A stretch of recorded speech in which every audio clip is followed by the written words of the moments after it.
Hello everyone, I am Aditya Sharma and all of you are watching crack CBSE 9 and 10। आज की इस video में हम लोग बात करेंगे सीबीएसई के जो लेटेस्ट अपडेट आई है class 10 and class 12 board exam से रिलेटेड कि उनके बोर्ड एग्जाम्स टर्म 1 और टर्म 2 में होंगे। मैं आपको डिटेल में एक्सप्लेन करूँगा उन सभी पॉइंट्स को जो भी सीबीएसई ने कहा है। आई होप कि इस वीडियो को पूरा देखने के बाद में आपके मन में कोई भी डाउट या कन्फ्यूजन नहीं बचेगा इस नई नोटिस के बारे में। So let's start.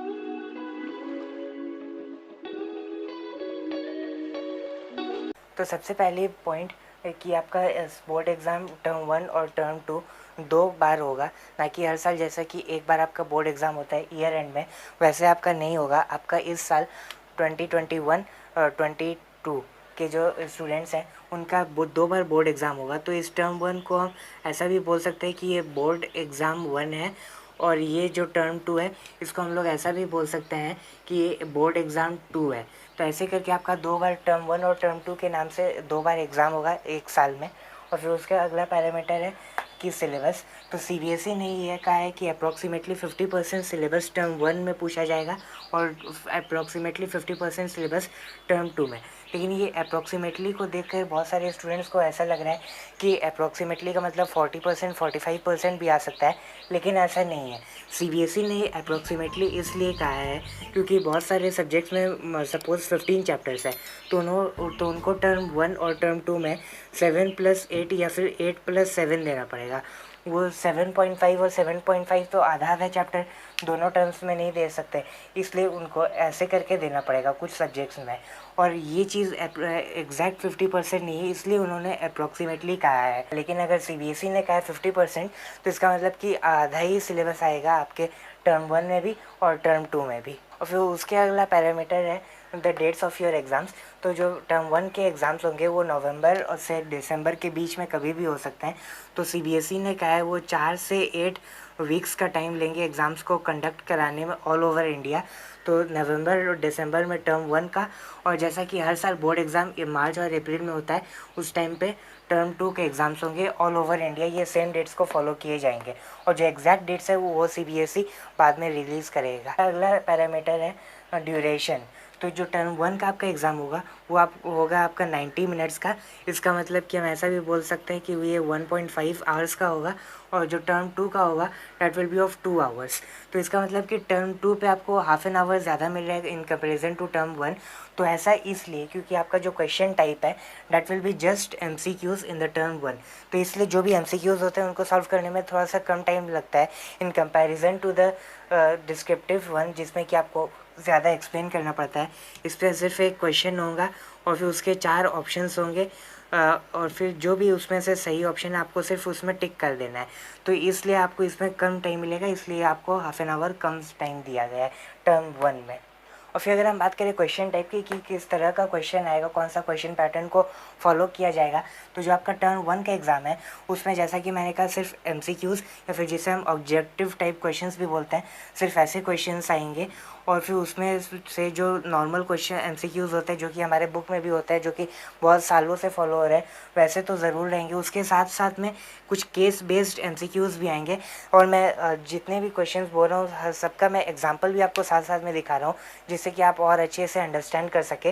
तो ये केस बेस्ड पिछले साल भी सीबीएसई ने इंट्रोड्यूस किया था, तो वैसे ही क्वेश्चंस केस बेस्ड वाले एमसीक्यू के फॉर्मेट में इस साल भी आएंगे। और फिर उसके अलावा असर्शन रीज़न बेस्ड क्वेश्चंस भी आएंगे, जिसमें कि आपको एक असर्शन का स्टेटमेंट दिया हुआ रहेगा और फिर एक रीज़न का स्टेटमेंट दिया हुआ रहेगा, और फिर आपको 4 ऑप्शंस मिलेंगे ए बी सी डी, और फिर एक ऑप्शन में रहेगा कि दोनों सही है और आर रीज़न है ए का, ये रहेगा ऑप्शन 1 में। और फिर ऑप्शन बी में रहेगा कि दोनों सही है लेकिन आर करेक्ट रीज़न नहीं है असर्शन का, ये रहेगा ऑप्शन सेकंड में।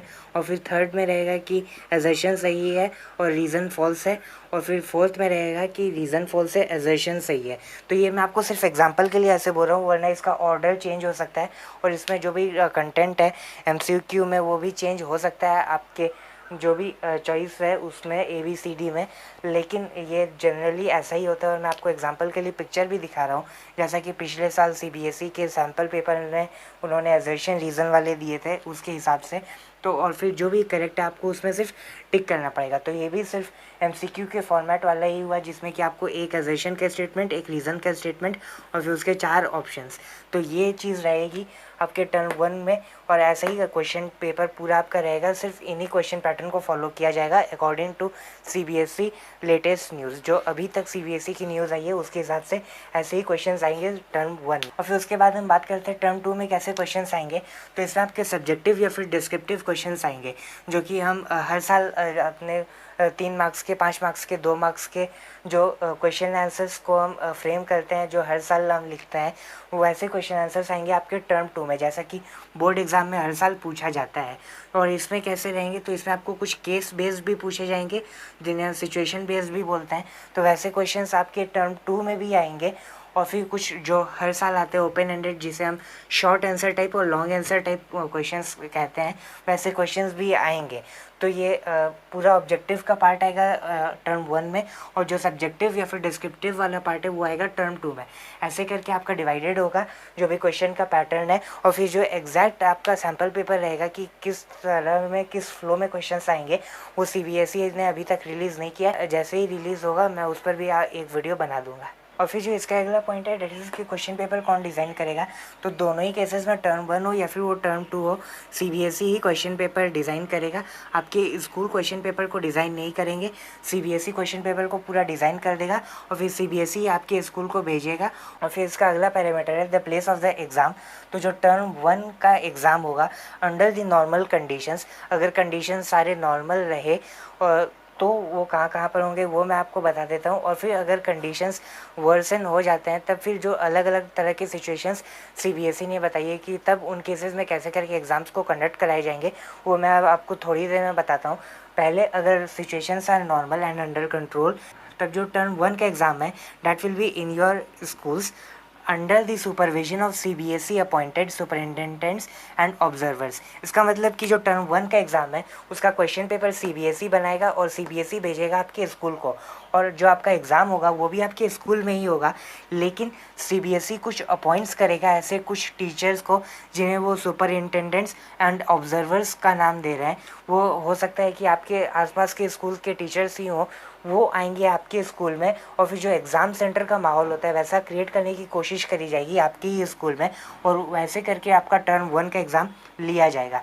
और फिर जो टर्म 2 का एग्ज़ाम है वो जैसा कि हर साल बोर्ड एग्ज़ाम्स होते हैं, कोई सीबीएसई अपॉइंटेड एग्ज़ाम सेंटर्स होता है, आपको वैसा एग्ज़ाम सेंटर्स में जा कर के आपको टर्म 2 के एग्ज़ाम्स देने पड़ेंगे। और फिर इसके अलावा जैसा कि हर साल इंटरनल असेसमेंट्स होता है, सीबीएसई ने उसके बारे में भी कहा है कि जैसा कि हर साल इंटरनल असेसमेंट्स होता है वैसे ही करके इस साल भी इंटरनल असेसमेंट्स होंगे। जैसा कि बोर्ड एग्ज़ाम के साथ कोई भी रिलेशन नहीं होता है इंटरनल असेसमेंट का, जिस साल भी बोर्ड एग्ज़ाम कंडक्ट हुए होते हैं उस साल, वैसे ही करके इस साल भी इंटरनल असेसमेंट्स आपके होंगे। ये आपके टर्म 1 और टर्म 2 से बिल्कुल भी रिलेटेड नहीं है, ये आपके स्कूल के एग्ज़ाम्स हैं, और ये जैसा कि हर साल होते हैं वो ये वैसे करके होते ही रहेंगे। तो इसमें सीबीएसई ने कहा है कि 3 पीरियोडिक टेस्ट होंगे, तो जैसा कि हर साल होता है, और फिर कुछ सब्जेक्ट एनरिचमेंट टेस्ट होंगे, और फिर कुछ जो प्रोजेक्ट वर्क आपको मिलता है स्कूल के तरफ से वो होंगे, और फिर जो प्रैक्टिकल वर्क होता है जो कुछ कुछ सब्जेक्ट्स में होता है जैसे कि साइंस, मैथ, वो सब में भी प्रैक्टिकल वर्क होगा हर साल के जैसे। और फिर जो स्पीकिंग एंड लिसनिंग एक्टिविटीज़ आपके लैंग्वेज सब्जेक्ट्स में होती है जैसे कि इंग्लिश में, वो भी कंडक्ट होगी। और फिर एक जो नई चीज़ सीबीएसई ने कही है that is of student portfolio. इसका मतलब ये कि साल के शुरुआत से ही आपके स्कूल को हर एक स्टूडेंट का डेटा को मेंटेन करके रखना पड़ेगा एक स्टूडेंट पोर्टफोलियो के अंदर।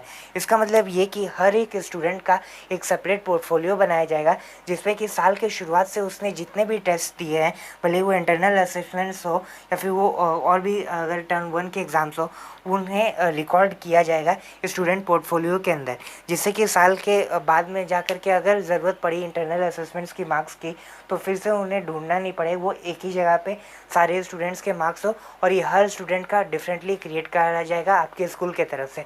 तो इसलिए इस साल आपको इंटरनल असेसमेंट्स पर ज़्यादा ध्यान देने की ज़रूरत है, जिससे कि आपका स्टूडेंट पोर्टफोलियो भी अच्छा बना हुआ रहे। और अगर बाय चांस आपका बोर्ड एग्ज़ाम कैंसिल भी हो जाता है, और अगर बाय चांस आपको इंटरनल असेसमेंट्स पर मार्क्स दिए जाते हैं या फिर उनका भी वेटेज थोड़ा बहुत होता है, तब आपका स्टूडेंट पोर्टफोलियो की वजह से आपका मार्क्स थोड़ा बहुत इंक्रीज़ हो जाए।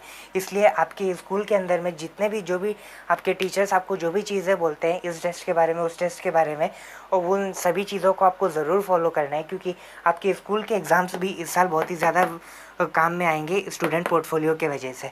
तो ये हो गई सीबीएसई की अंडर नॉर्मल कंडीशंस की बोर्ड एग्ज़ाम्स की बात। और फिर उसके बाद में हम आते हैं कुछ अलग अलग डिफरेंट टाइप्स के सिचुएशंस की जो सीबीएसई ने बताई है कि अगर सिचुएशंस वर्सन हो जाते हैं तब कैसे करके आपके बोर्ड एग्ज़ाम्स कंडक्ट होंगे। तो अभी तक हमने जितने भी चीज़ों की बातें करी उनका मैं आपको एक स्क्रीनशॉट दिखा रहा हूँ। आप चाहे तो स्क्रीनशॉट ले सकते हैं, जिससे कि अगर आप भूल भी जाएँ तो आप उसको फिर से देख सकें, आपको पूरी वीडियो फिर से नहीं देखनी पड़ी। तो अब हम लोग बात करते हैं कि इन केस अगर कोरोना के केसेस बहुत ही ज़्यादा इंक्रीज़ हो जाते हैं एंड अंडर नॉर्मल कंडीशंस आपके एग्ज़ाम्स फुल फ्लेज कंडक्ट नहीं हो पाते हैं, तब उस केस में कैसे करके आपके रिज़ल्ट को डिक्लेयर किया जाएगा। तो उस केस में 4 केसेस बनते हैं और चारों के केसेस में ही सीबीएसई ने बहुत ही अच्छे से एक्सप्लेन किया अपने नोटिस में। तो जो सबसे पहला केस है उसमें आपका टर्म 1 का एग्ज़ाम भी अच्छे से कंडक्ट हो जाता है और टर्म 2 का एग्ज़ाम भी अच्छे से कंडक्ट हो जाता है। इसका मतलब कि पहले हमने जैसे करके बातें करी कि अंडर नॉर्मल कंडीशंस कैसे करके आपके एग्ज़ाम्स कंडक्ट होंगे, उस केस में आपका जो दोनों टर्म 1 और टर्म 2 है, दोनों का वेटेज इक्वल इक्वल रहेगा। इसलिए आप इसमें जितना मार्क्स स्कोर करेंगे और इसमें जितना मार्क्स स्कोर करेंगे, दोनों का वेटेज बिल्कुल इक्वल रहेगा। इसलिए आपको दोनों पर ही फोकस करना चाहिए, टर्म 1 और टर्म 2 के लिए, अगर नॉर्मल कंडीशंस में आपके एग्ज़ाम्स कंडक्ट होता है। जो दूसरा केस बनता है दैट इज़ अगर आपका टर्म 1 के टाइम पर जो है नवंबर दिसंबर, उस टाइम अगर कोरोना के केसेस इंक्रीज़ हो जाते हैं और आपका एग्ज़ाम्स आपके स्कूल में कंडक्ट नहीं हो पाता है, लेकिन जो टर्म 2 का एग्ज़ाम है वो आपके एग्ज़ाम सेंटर्स में ही कंडक्ट होता है जैसा कि सीबीएसई ने कहा है, तो उस टाइम पे आपका जो टर्म 1 है वो या तो ऑनलाइन या फिर ऑफलाइन मोड से आपके घर से ही कंडक्ट कर लिया जाएगा। इसका मतलब कि जो स्कूल है वही उसका फिर ये जिम्मेदारी बन जाएगा ऑनलाइन कंडक्ट कराना या फिर ऑफलाइन कंडक्ट कराना, आपके होम से ही, आपके घर से ही टर्म 1 का एग्ज़ाम कंडक्ट हो जाएगा। और टर्म 2 के टाइम पे जैसे कि कोरोना के केसेस उतने ज़्यादा इंक्रीज़ अगर नहीं हुए और वो एग्ज़ाम्स होते हैं, तब फिर उसका जो टर्म 2 का वेटेज है उसको ज़्यादा दिया जाएगा। और ये एक अच्छी बात भी है, क्योंकि जब आप एग्ज़ाम सेंटर में जा कर के जिस एग्ज़ाम को देंगे उसका वेटेज अगर आपको ज़्यादा मिलेगा तो चांसेस है कि आपके मार्क्स इंक्रीज़ हो जाए, ना कि आप जो होम से अपने एग्ज़ाम देंगे उस पर। और इससे आपका सही रिज़ल्ट भी पता लग पाएगा कि एक्चुअल में अगर बोर्ड एग्ज़ाम्स कंडक्ट होते हैं हर साल की जैसे, तब आपके कितने मार्क्स आ पाते। तो केस 2 में ऐसा होगा, इसलिए जो टर्म 1 का वेटेज रहेगा वो थोड़ा कम रहेगा टर्म 2 के मुकाबले। ये हो गई केस 2 की बात। अब जो केस 3 है उसमें अगर आपका टर्म 1 में अगर कोरोना के केसेस उतने ज़्यादा इंक्रीज़ नहीं हुए और आपके स्कूल में आपके एग्ज़ाम्स हो जाते हैं ये नवंबर दिसंबर वाले एग्ज़ाम्स, लेकिन जो टर्म 2 है मार्च अप्रैल के टाइम में अगर कोरोना के केसेस इंक्रीज़ हो जाते हैं और आपके एग्ज़ाम्स कंडक्ट नहीं हो पाते हैं एग्ज़ाम सेंटर्स में, तब फिर उस केस में सीबीएसई ने कहा है कि जो टर्म 2 का जो एग्ज़ाम है वो हो सकता है उसमें भी टर्म 1 की जैसे ही एक 90 मिनट्स का एमसीक्यू को रेडी किया जाए। इस पर अभी फुल्ली सीबीएसई ने कुछ कहा नहीं कि कैसे करके होगा, वो सेम पैटर्न रहेगा या फिर थोड़ा अंतर रहेगा वो पैटर्न में। ये सब बातें अभी जब मार्च अप्रैल का टाइम थोड़ा पास में आ जाएगा तब सीबीएसई बता देगा, लेकिन अभी तक यही बात है कि तब उस समय हो सकता है कि जो आपका टर्म 2 का एग्ज़ाम है वो भी टर्म 1 की जैसे ही 90 मिनट्स का एमसीक्यू टेस्ट ले लिया जाए उस केस में भी। लेकिन जो टर्म 1 का है उसमें आपको वेटेज ज़्यादा मिलेगा, क्योंकि ये एग्ज़ाम आपने अंडर नॉर्मल कंडीशंस दिए है, आपके स्कूल में जाकर के आपने इस एग्ज़ाम को दिया है, तो इसका वेटेज टर्म 2 के मुकाबले ज़्यादा रहेगा। तो ये हो गई केस 3 की बात। और इसमें अगर ऐसा भी होता है कि टर्म 2 के मार्क्स को लेकर के कि कैसे करके होगा 90 मिनट्स का एमसीक्यू बनाया जाएगा या फिर क्या होगा, उस पर एक और बात चली है कि ऐसा भी हो सकता है कि जो आपका रिज़ल्ट रहेगा फाइनल रिज़ल्ट वो 3rd केस में टर्म 1 का जो मार्क्स है वो और फिर जो इंटरनल असेसमेंट का मार्क्स है जो आपने साल भर जो पहले मैंने बताया उसके हिसाब से दे दिया जाए कि आपने साल भर में कितना मार्क्स स्कोर किया इंटरनल असेसमेंट्स में और टर्म 1 में। इसलिए मैं पहले भी बोल रहा था कि इंटरनल असेसमेंट्स का इस साल बहुत ही ज़्यादा रोल होने वाला है, अगर अलग अलग टाइप के केसेस बनते हैं, इसलिए तो आपको इंटरनल असेसमेंट्स पर भी इस केस को ज़्यादातर ध्यान में रखते हुए आपको ध्यान देना पड़ेगा इंटरनल असेसमेंट्स पे भी। इसलिए 3rd केस में ऐसा हो सकता है कि टर्म 1 और इंटरनल असेसमेंट्स के बेस में मार्क्स दे दिया जाए, और फिर टर्म 2 कैसे करके कंडक्ट होगा वो बिल्कुल एक्चुअल में फाइनली CBSE बाद में बोलेगा। अभी तक फाइनल डिसीजन कुछ भी नहीं लिया गया है, सब कुछ सिर्फ अनुमान लगाया जा रहा है। और फिर जो लास्ट कंडीशन है और जो सबसे वर्स्ट कंडीशन है कि बाय चांस अगर नवंबर दिसंबर में भी कोरोना के केसेस बहुत ही ज़्यादा बढ़े हुए रहते हैं और ऐसे ही मार्च और अप्रैल में भी होता है, तो आपके टर्म 1 और टर्म 2 के एग्ज़ाम अगर कंडक्ट नहीं हो पाते हैं बहुत ही अच्छे से, जैसे कि टर्म 1 का एग्ज़ाम अगर स्कूल में कंडक्ट बाय चांस नहीं हो पाता है और जो टर्म 2 का एग्ज़ाम है वो एग्ज़ाम सेंटर में कंडक्ट नहीं हो पाता है, तब उस केस में डेफिनेटली टर्म 1 और टर्म 2 के लिए कुछ ऑल्टरनेटिव तो निकाला जाएगा कि कैसे करके ऑनलाइन या ऑफलाइन लिया जाए टर्म 1 और टर्म 2। लेकिन उस केस में ऐसा भी हो सकता है कि अगर वो कंडक्ट नहीं हो तो आपका जो इंटरनल असेसमेंट का मार्क्स है, जो भी आपका आपने साल भर चीज़ें करी अपनी स्कूल के एग्ज़ाम्स के लिए, प्रैक्टिकल वर्क या फिर प्रोजेक्ट वर्क, और फिर उनके आधार पर आपका रिज़ल्ट को डिक्लेयर कर दिया जाए। और फिर उसमें भी जो टर्म 1 और टर्म 2 जैसे भी करके वो लोग कंडक्ट कराएंगे आपके घर से, उसके मार्क्स को भी कुछ वेटेज वो लोग दे सकते हैं। तो इस केस में उन्होंने बताया नहीं है कि टर्म 1 टर्म 2 किसको ज़्यादा वेटेज मिलेगा, तो ये और फिर आपके इंटरनल असेसमेंट्स को कितना ज़्यादा वेटेज मिलेगा। लेकिन इस केस में जो सबसे वर्स्ट केस है उसमें हो सकता है कि आपका जो इंटरनल असेसमेंट है और फिर जो भी चीज़ें आपने करी, प्रैक्टिकल वर्क, प्रोजेक्ट वर्क और टर्म 1 टर्म 2 के जो भी आपके ऑनलाइन ऑफलाइन एग्ज़ाम्स हुए, उनके आधार पर आपको फोर्थ केस में दे दिया जाए आपका रिज़ल्ट। तो ये हो गए टोटल 4 केसेस जो कि CBSE ने कहा है। तो इसका आप चाहे तो स्क्रीनशॉट भी ले सकते हैं, मैं आपको स्क्रीनशॉट भी दिखा रहा हूँ।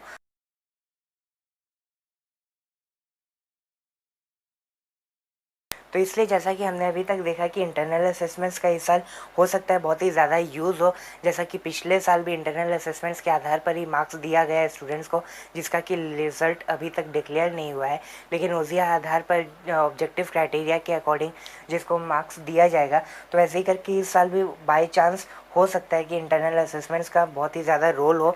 इसलिए आपको अभी से साल के शुरुआत में आपके स्कूल के जितने भी एग्ज़ाम्स हो रहे हैं, जितने भी असाइनमेंट्स हैं, आपको सभी पर बहुत ही ज़्यादा अच्छे से ध्यान देना है और सब में आपको कोशिश करनी है कि जितने ज़्यादा मार्क्स आप स्कोर कर सके आपको उतना ज़्यादा मार्क्स स्कोर करना है।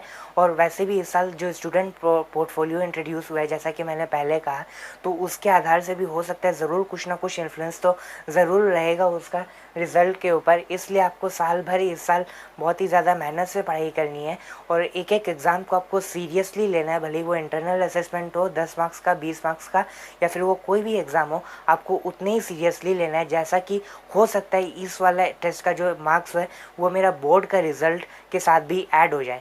इसलिए आपको सारे एग्ज़ाम्स के लिए बहुत ही अच्छे से तैयारी करनी है और जो टर्म 1 और टर्म 2 की परफेक्ट स्ट्रैटेजी रहेगी वो मैं बहुत ही जल्दी बनाने वाला हूँ, तो आप चैनल को ज़रूर सब्सक्राइब कर लीजिएगा। अगर आपको ये वीडियो अच्छा लगा और डिटेल इन्फॉर्मेशन अगर आपको मिली तो आप इस वीडियो को ज़रूर लाइक कीजिए, अपने फ्रेंड्स के साथ भी शेयर कीजिए और चैनल को सब्सक्राइब करके नोटिफिकेशन को भी ऑन कीजिए, क्योंकि मैं ऐसे ही वीडियोस आपके लिए लेकर के आते रहता हूँ। और अगर आपका कोई भी डाउट है, सजेशन है, फीडबैक है तो मुझे डेफिनेटली कमेंट कीजिए, मैं कोशिश करूँगा आपको रिप्लाई देने की और उस टॉपिक पर मैं डेफिनेटली एक वीडियो भी बना दूँगा। तो बस आज की इस वीडियो में इतना ही, मिलते हैं अगली वीडियो में। Thank you.